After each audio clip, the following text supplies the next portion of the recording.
अगर आप भी चाहते हैं कि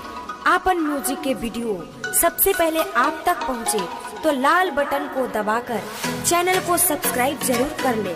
और साथ में बेल आइकन को दबाना ना भूलें।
हमके हो कि रोज रोज दिए